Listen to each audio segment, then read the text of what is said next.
Konni medical college യാഥാർത്ഥ്യമാക്കിയതിന് പിന്നാലെ മലയോര നാടിന് സമ്മാനമായി പിണറായി വിജയൻ സർക്കാർ ചിറ്റാറിൽ ജില്ലാ സ്പെഷ്യാലിറ്റി ആശുപത്രിയും നിർമ്മിക്കുന്നു. കെ.യു. ജനീഷ് കുമാറിലൂടെ കോന്നി തിരിച്ചുപിടിച്ച ഇടതുപക്ഷം നാടിന് എന്തു നൽകിയെന്ന് ചോദിക്കുന്നവരുണ്ട്. അതിനുള്ള ഉത്തരമാണ് പിണറായി സർക്കാർ മലയോര മേഖലയിൽ നടത്തുന്ന വികസന പ്രവർത്തനങ്ങൾ. ചിറ്റാർ ജനതയുടെ പ്രധാന ആവശ്യങ്ങളൊന്നായിരുന്നു നാട്ടിൽ തന്നെ ഒരു സ്പെഷ്യാലിറ്റി ആശുപത്രി. ഇപ്പോഴിതാ LDF സർക്കാർ അതും യാഥാർത്ഥ്യമാക്കുകയാണ്. ഇപ്പോൾ അടുത്ത കാലത്തായിട്ട് മെഡിക്കൽ കോളേജ് കോന്നിയിൽ തുടങ്ങിയതിന് ശേഷം കുറച്ചൊക്കെ പരിഹരിക്കപ്പെട്ടെങ്കിലും പിന്നെയും അതും കുറേ ദൂരമാണ്. രാത്രി കാലങ്ങളിലൊക്കെ ചിലപ്പോൾ അവിടെയൊക്കെ പോകാനും വരാനും ഒക്കെ ഉള്ള ബുദ്ധിമുട്ടുകളുണ്ട്, യാത്രാ ബുദ്ധിമുട്ടുണ്ട്. പക്ഷേ ഇവിടെ ഇപ്പോൾ ഹോസ്പിറ്റൽ വരുന്നതോടുകൂടി ഈ മേഖലയ്ക്ക് ഇപ്പോൾ ചിറ്റാറ്, സീതത്തോട് സമീപ പ്രദേശങ്ങളായ മേഖലകൾക്കെല്ലാം ഒരു ഗുണമായി വരുന്നു എന്നുള്ളതാണ്. നാട്ടുകാരനായ പ്രവാസി വ്യവസായി വർഗീസ് കുര്യൻ സൗജന്യമായി നൽകിയ 2 ഏക്കർ സ്ഥലത്താണ് ആശുപത്രി നിർമ്മിക്കുന്നത്.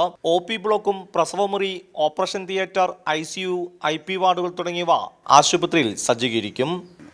അമ്മയും കുഞ്ഞും ജില്ലാ ആശുപത്രി.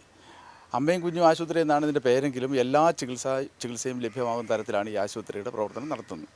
ആശുപത്രിയുടെ നിർമ്മാണോദ്ഘാടനം നടത്തുന്ന അതേ ദിവസം തന്നെയാണ് സാമൂഹിക ആരോഗ്യ കേന്ദ്രത്തിന്റെ പുതിയ കെട്ടിടവും നാടിന് സമർപ്പിക്കുന്നത്. മെയ് 9 നടക്കുന്ന നിർമ്മാണോദ്ഘാടന ചടങ്ങ് ധനമന്ത്രി KN ബാലഗോപാൽ നിർവഹിക്കും. സാമൂഹിക ആരോഗ്യ കേന്ദ്രത്തിന്റെ പുതിയ കെട്ടിടം ആരോഗ്യവകുപ്പ് മന്ത്രി വീണ ജോർജ് നാടിന് സമർപ്പിക്കും. MLA ഫണ്ടിൽ നിന്ന് വകയിരുത്തിയ ആംബുലൻസും ചിറ്റാറുകാർക്ക് ഇതേ ദിവസം ലഭിക്കും. 2 കോടി രൂപയാണ് സാമൂഹിക ആരോഗ്യ കേന്ദ്രത്തിന്റെ നിർമ്മാണ ചെലവ്. ICU സൗകര്യങ്ങളോട് കൂടിയ ആംബുലൻസിന് 52 ലക്ഷം രൂപയാണ് MLAയുടെ ആസ്തി വികസന ഫണ്ടിൽ നിന്ന് വിനിയോഗിച്ചത്. കൈരളി ന്യൂസ്, പത്തനംതിട്ട.